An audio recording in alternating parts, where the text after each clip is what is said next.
ህይወት በአንድ በኩል በደስታ ሳቅ የምታስፈነድቅ በሌላ በኩል ደግሞ የማይታሰብ የሐዘን መርዶን የምታሸክም ተለዋዋጭ መሆኗ ቢታወቅም በቅስፈት አፍታ የነበረው እንዳልነበር ሲሆን ግን እጅግ ልብ ይሰብራል።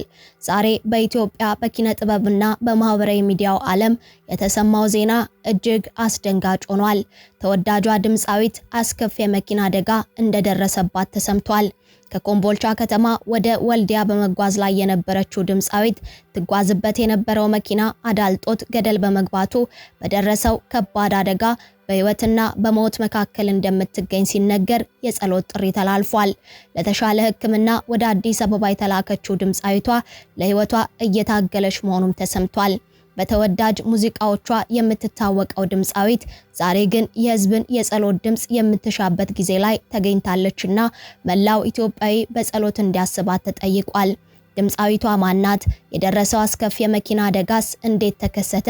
ድምፃዊቷ አሁን ያለችበት የጤና ሁኔታ ምን ይመስላል የሚለውን እንነግራችኋለን። በሌላ በኩል ደግሞ መላው የኢትዮጵያ ህዝብ እንድትድን ሲጸልይላትና ገንዘብ ሲያሰባስብላት የነበረችው ወጣት ሙሽራ የሞት ጽዋ መቅመሷ ተሰምቷል።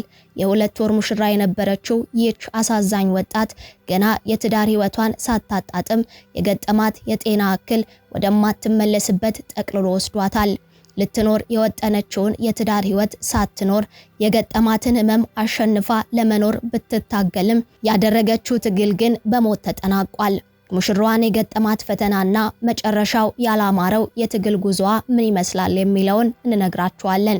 በመጨረሻም ሰምቶ ለማመን የሚከብድና ሰብአዊነት የት ገባ ብሎ መጠየቅን የሚያስገድድ የወንጀል ድርጊት ህዝቡን በመላ አስቆጥቷል።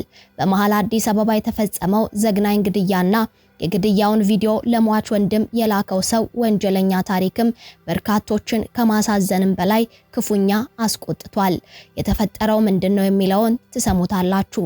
ሰላም ጤና ይስጥልን ውድ የአማርያ ቲዩብ ቤተሰቦች፣ በዛሬው መሰናዶ በአንድ ቀን የተሰሙ 3 ልብ ሰባሪ ከሙሽሪቷ አሳዛኝ ስንብት እስከ ድምፃዊቷ አስከፊ የመኪና አደጋ የተሰሙ መረጃዎችን እንነግራችኋለን። ቻናሉን ሰብስክራይብ በማድረግ ቤተሰብ ይሆናችሁ ቪዲዮን ላይክ እና ሼር በማድረግም እስከ መሰናዶ ፍጻሜ አብራችሁን ቆዩ።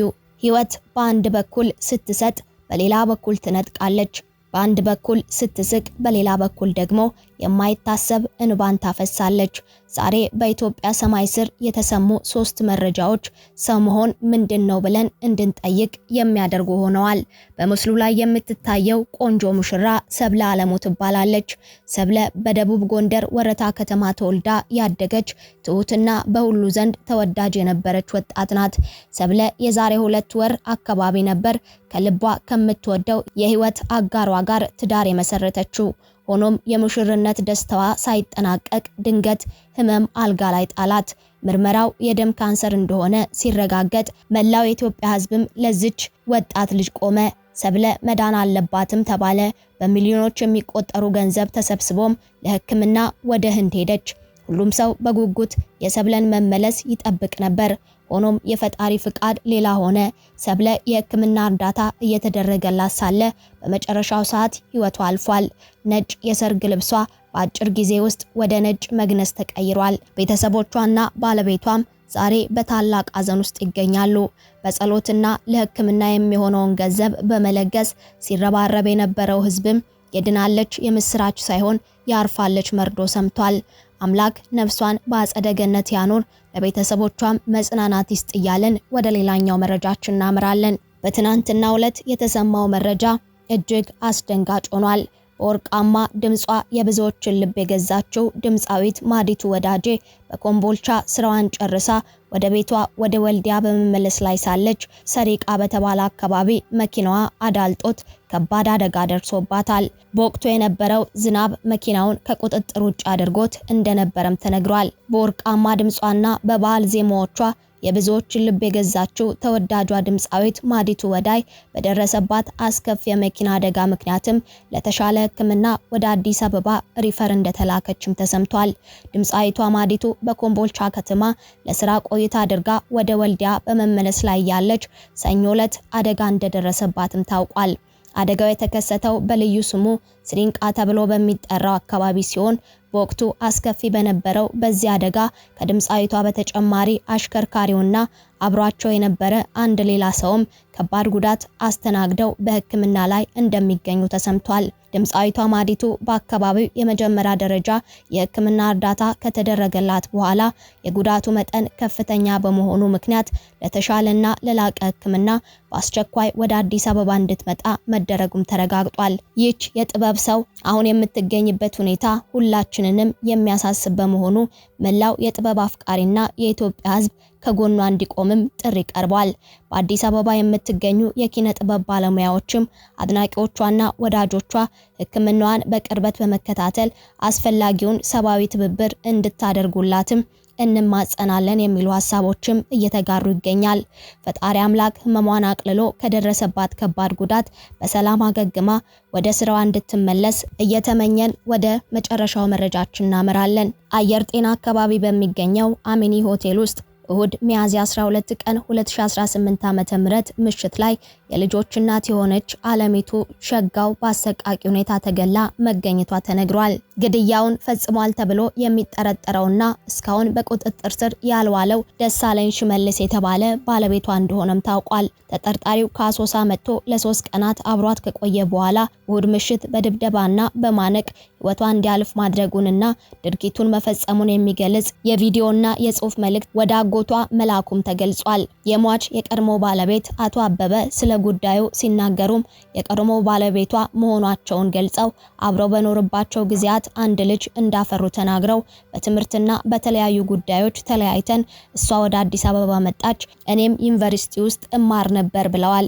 ያኔ በተለያየንበት ወቅት ከገዳዩ ባለቤቷ ደሳለኝ ሽመልስ ጋር አዲስ አበባ ውስጥ ተገናኝተው ተጋብተው አዲስ አበባ እየኖሩ አንድ ልጅ ማፍራታቸውን እንደሚያውቁ የጠቀሱት የቀድሞ ባለቤቷ የኑሮ ሁኔታ አለመቻችላቸው ሲል ወደ ቤተሰቦቹ ትውልድ ቦታ ጎጃም ወስዷት እንደነበረም ገልጸዋል። እዛም አልሟላ ሲላቸው ባለቤቷ ለስራ ወደ ቤኒሻንጉል ጉሙዝ ክልል አሶሳ ከተማ ሲጓዝ እርሷም ለስራ ወደ አዲስ አበባ መጣ አየር ጤና አካባቢ በሚገኝ ሆቴል ውስጥ ወጥ ቤት ረዳት ሆና እየሰራች አንድ ወር እንኳን እንዳልሞላት ገልጸዋል። ነገር ግን ሚያዝያ 10 ቀን 2018 ዓ.ም ገዳዩ ባለቤቷ ደሳለኝ ሽመልስ ከአሶሳ ወጥቶ አየር ጤና በሚገኝ አሚኒ ሆቴል ተገናኝተው አርብ ቅዳሜና እሁድን አብረው አሳልፈዋል። ነገር ግን እሁድ ዕለት ምሽት 2 ሰዓት አካባቢ እንደገደላት ታውቋል። ከሆቴሉ አስክሬኗን የአዲስ አበባ ፖሊስ ለምርመራ እንዳወጣው ተደወለልንና ስንሄድ ወደ ጳውሎስ ሆስፒታል ተወስዳለች። በማግስቱ 6 ሰዓት አካባቢ አስክሬኑን ተረክቤ ወደ ትውልድ ሀገሯ መውሰዳቸውን የተናገሩት የቀድሞ ባለቤቷ የምርመራ ውጤት እስካሁን እንዳልደረሰ፣ ነገር ግን አስክሬኑ ሲታይ በቦክስ ተመታ አንገቷ ላይ የመታነቅና የቦክስ ድብደባ እንደደረሰባት እንደሚያሳውቅ ተናግረዋል። ጉዳዩን እጅግ አስገራሚ ያደረገው ነገር ደግሞ ለአጎቷ አለሚቱን ከገደላት በኋላ ቪዲዮውን ልኮ በመልእክትም እስቲ ዳታ አብራና እያት እንዴት እንዳደረኳት ለእህትህ አንተ ተቆርቋሪ አይደለ ወይ? እስቲ ሂድና እያት አስክሬኗን ከሰኞ አንተን እገልሃለሁ ቤተሰቡን እጨርሳለሁ ብሎ የሚል ዛቻ ማስተላለፉ ነው። ከዚህ በፊት ምንም አይነት ጸብ የላቸውም።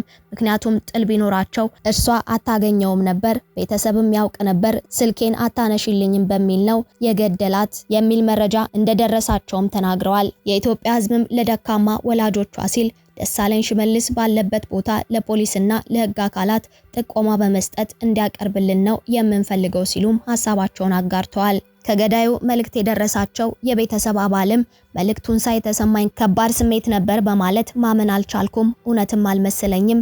ልክ እንዳነበብኩት ቪዲዮን ከፍቼ ሳየው ማመን አልቻልኩም።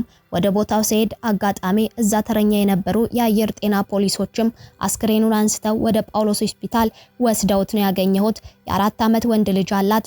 ከእርሱ ጋር ብዙ ግንኙነት የለንም። ነገር ግን እርሷ ጋር ስንደውል ደህና እንደሆነች ነው የምትነግረን። በሰዓቱም አብረው ደህና እየሳቁ እየበሉና እየጠጡ እንደነበርም ሰምተናል። ልጁ በቁጥጥር ስር ውሎ ማየት እንፈልጋለን። የእጁን እንዲያገኝም እንፈልጋለን። ሌላ ምንም አንፈልግም። በቀልን ነው የሚያመጣው። ተይዞ ለሕግ ቀርቦ ማየትና መጠየቅ እንፈልጋለን። ምክንያቱን ማወቅ እንፈልጋለን። እንደ ወንድም የሚሰማኝ እርሱ ነው በማለትም ሐሳባቸውን ገልጸዋል። ህይወት እንዲህ ናት። በአንድ በኩል ሞት፣ በሌላ በኩል አደጋ፣ በሌላ በኩል ደግሞ ጭካኔ። ለሰብለና ለአልማዝ ፈጣሪ ነፍሳቸውን በአጸደ ገነት ያኑር እያልን ለድምፃዊት ማዲቱ ወዳጄና አብረዋት ለተጎዱ ደግሞ ፈጣሪ ምህረትን እንዲልክላቸው እየተመኘን ወንጀለኛው ደግሞ ለሕግ ቀርቦ ለፈጸመው ወንጀል ተገቢ ቅጣት እንዲያገኝ እየተመኘንም የዛሬውን መሰናዶ አበቃን። አብራችሁን ስለቆያችሁ እናመሰግናለን። ዳግም በሌሎች ወቅታዊ መረጃዎች እስክንገናኝ በያላችሁበት ሰላም